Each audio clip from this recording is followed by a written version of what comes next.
Hi, I'm Jen Tixai, and I'm Dances with Wolf's Dog Training, and this is my dog Kirby. He's a 2-year-old Pomeranian. We're going to demonstrate for you the things dogs need to learn to accept vet care. So when I first get a dog home, I start to handle them in ways that vets will handle them. So I start to handle their feet, and I will pair that with treats. So I will handle their feet and let them nibble on treats, and I will let them nibble on treats while I play with their ears and look at their eyes and look at their teeth. Good. I also want them to get used to little bits of restraint. So I'll hold them like a vet will hold them in order to administer care. As I'm teaching them to have their paws handled, I start with having him nibble on treats while I handle his feet. And I will just gently handle his feet in the beginning. If he is pulling his feet back, then I will make my handling of his feet a little bit more gentle. Good. Once he's really good about me handling his feet, then I'll withhold the treat and I'll handle the foot and then I'll reward him. When he's good about me just rubbing his feet, then I'll start to isolate the toes. Good. And when he's good about that, then I move to actually manipulating the foot while isolating the toes. Good. So I take that at one step at a time, and I only go to the next step when I've perfected the step before and he's accepting it without pulling his feet back or looking like he's upset. When he's good about having his feet handled and his toes manipulated, then I'll start to introduce him to the clippers itself. And when I first introduce the clippers, I let him sniff it, and then I might touch it to his feet. Good. And reward him. And then I'll touch it to his feet a little bit more and reward him. Then I might isolate a toe and tap it. Good. I don't want to actually trim a nail until he's really good about having his toes tapped with the nail clippers.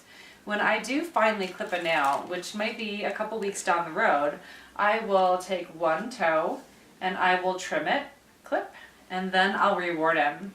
And when he's good with one toe, then I might move to 2 toes. Clip, clip. Good, and I might have someone hold him while I'm doing that and actually feed him treats at the same time. Once he's good with the small clippers, I can start introducing a bigger clippers to him too. The bigger objects are a little bit scarier to a smaller dog, so I go with small objects and then move up. Good boy. So that's teaching him to accept toenail trims. I also want him to learn how to accept handling of his head and holding of his head. So I first start to go at him with my hand, and then I reward him. And I keep going at him with my hand and rewarding him until he's not intimidated by my hand coming towards his face. And then I might just restrain his head for a second and reward him. I'll start to restrain his head a little bit longer and then reward him. And once he's good at me holding his head, I will then start to manipulate the head a little bit. Good.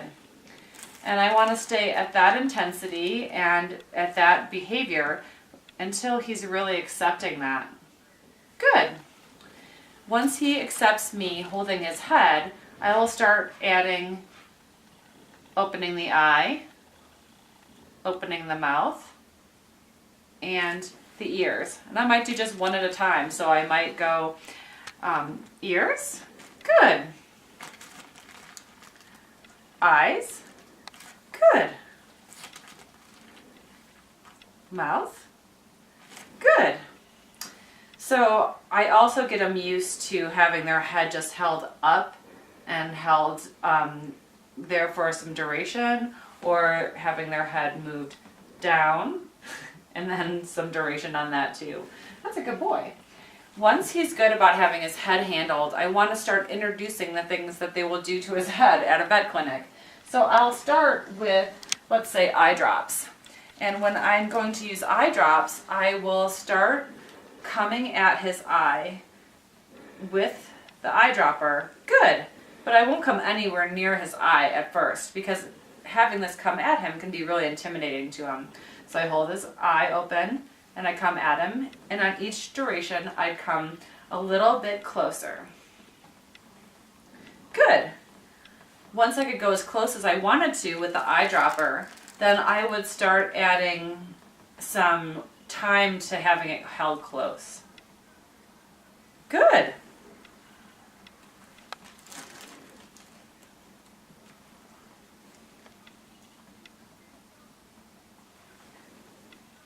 Good.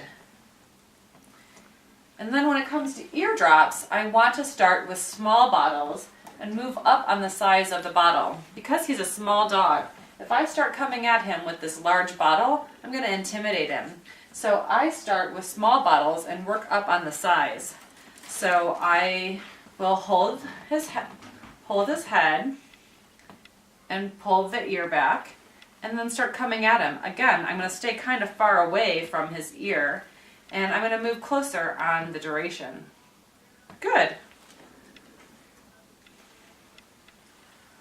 Good. And once he's accepting the smaller bottles, then I can move up on the size of the bottle.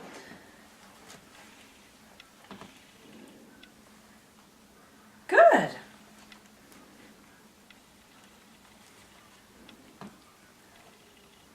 So if he's nervous about what I'm going to do, I'm going to be a little bit easier on him. So I'm not going to rush at him as fast, or I'm not going to grab his ear as fast. I'm going to go a little bit slower. 1, 2, 3. Good boy. So I'm working on moving up on the duration. I won't go up on size at the same time I'm going up on duration. I'll do one at a time. So now I'm going to go up on the size of the bottle. So I'm coming at him with the bottle. Good. And so I'm a little less intense on how close I go. So I just keep moving up on the size of the bottle, and then I work on the duration that he'll let me hold it to his ear. Right now we've gotten to the larger bottles. This one still intimidates him a little bit, but we're still working on that size. And then later I'll work on the sensation of the liquid going into his ear, which he still has difficulty with, but I'll work up to that. I also like to work on things like going into his ears. They use the otoscopes at the vet clinics, and I don't have anything like that, but I do want him to understand the sensation of having something in his ear. So I'm going to start with a Q-tip, and I'm going to just hold his ear back and come at him with a Q-tip. Eventually, I am going to start to slowly work up to being able to rub the inside of his ear, and I'll do that for a really short period of time, and then I'll work up on the amount of time I can put the Q-tip in his ear.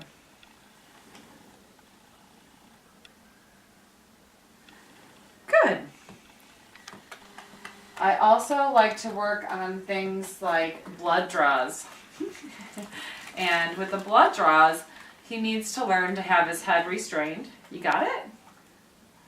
So we worked a little bit before on showing you how to have his head restrained. And so he's holding his head back for some amount of time. At the vet clinic, they're going to hold his head back with 2 hands. Good. So I like him to get used to that. Good. And once he's good about that, I'm going to start coming at him with something that's going to replicate the needle. So I'm using a pen for this, and I'm going to hold his head back, and then I'm going to just poke around with the pen so that he's getting the idea that being poked isn't such a horrible thing, and he's being rewarded for it. Good.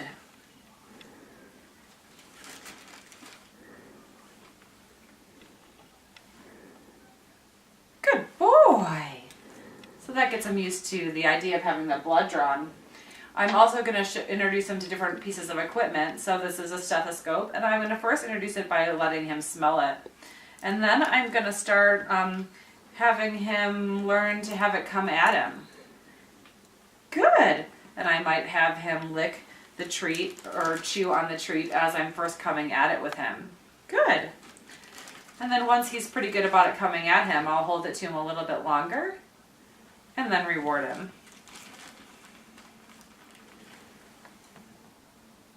Good. And I can hold the treat where I want his head to look so that he is paying attention to something other than the object coming at him. Good. I also like them to get used to having their eyes wiped. So I will start by letting him chew on the treat, And then just wiping him, not right at his eye, but somewhere around his eye. Good. I take away the treat at the same time I take away the wipe. Good. Good. And since he's pretty good about having his head held, then I'll start to wipe his eye. So I'll hold his head and I'll wipe his eye a little bit, really short duration, and then reward him. And then I'll work up on the amount of time that he'll let me wipe his eye. Kirby. I know. Good. Good. He's had a lot of work with this. When he was a little puppy, he had ear mites and he had skin mites, and he had a really tough go with the vet. He had a leg issue that had to be operated on. So his first year, he had a lot of bad vet experiences. So I worked really hard on having him accept it since his early experiences were really bad. He came from a rescue, and so he had a lot of health issues. And now he's happy and healthy, but he's getting used to having all these things happen to him again. If he was really stressed out about the vet care, I would maybe have him lick peanut butter off of a wooden spoon so I can let him lick while I handle his feet, while I handle his ears, while I pick up his tail, while I do range of motions with his legs, so that he's pairing those odd experiences with something really tasty and maybe liking that a little bit better. If I have to handle his body with both hands, then I will smear the peanut butter on a plate and I'll let him lick it off the plate while I do those things to him.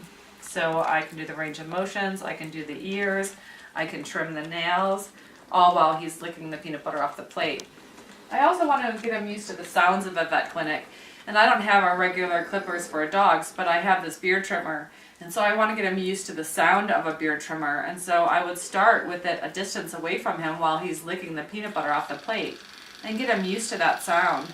And then I would move it a little bit closer. If he showed me that he was stressed, then I wouldn't move it any closer, and I'd wait until he was comfortable with the sound of it at a distance. This is his first time with a clipper, so I didn't know how he'd react to it, but this one's really soft, so it's a good thing to start with something that doesn't make a loud noise, and then work up to the sound of a louder clippers. And I can, if he's really good about it, then I can start petting him with it while he's licking the peanut butter off the plate, and then he gets used to the idea of that thing touching him while while it's making the sound, but he's still associating it with something a little bit better. So he can lick the peanut butter while I pet him with the clippers. Again, if he was scared at any of these things, I would back off a little bit and go to the level where he was accepting it. For dogs that are really stressed at vet clinics, you can use things like calming caps, which cover up their eyes, and so they can't see the intensity of everything coming at them. And you can also use compression wraps. A lot of people are familiar with Thunder shirts because they're used for stressful situations. And Thunder shirts are great, but they can't be used at a vet clinic because they don't have access to the body. So I use a compression wrap made from an ACE bandage that I wrap around him. So it goes in front of his chest and then back over his shoulder blades. And then I can tie it on the top. And this works similar to a Thunder shirt, but the vet will have access to his body. But it works like a compression wrap in that it will make him less stressed as these things are happening to him. So all of these skills are things that dogs need to be comfortable with the vet care you're going to provide throughout their lives. And much easier to provide vet care if your dog is accepting the things that you're doing to him. It's also easier for your vet, and you're more likely to go to the vet if your dog isn't totally stressed out about going to the vet. Remember to take every step really slow and not go to the next step until your dog is successful and happy at the step before. Thank you very much.